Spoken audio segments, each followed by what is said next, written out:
ഇതിനെ മിക്സ് ചെയ്തെടുക്കാം. Okay, mixie എല്ലാം സെറ്റ് ചെയ്ത് നമുക്ക് മുട്ട ഇട്ട് കൊടുക്കാം. ഇനി ഗൈസ് ഉപ്പിട്ട് കൊടുക്കാം. നമുക്ക് കുറച്ച് ഉപ്പിട്ട് കൊടുക്കാം. നല്ല എണ്ണ ഒഴിച്ച് കൊടുക്കാം.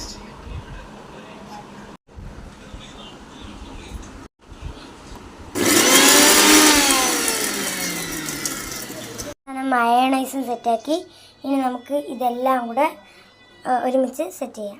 അയ്യോ ഗൈസ്, മുട്ട പൊരിക്കാൻ മറന്നു. മുട്ടയും കൂടെ നമുക്ക് പൊരിച്ചിട്ട് എല്ലാം സെറ്റ് ചെയ്യാം ഗൈസ്. അപ്പോൾ അമ്മാമ്മയാണ് മുട്ട പൊരിച്ച് തരുന്നത് ഗൈസ്. പൊരിച്ച് സെറ്റ് ചെയ്യും.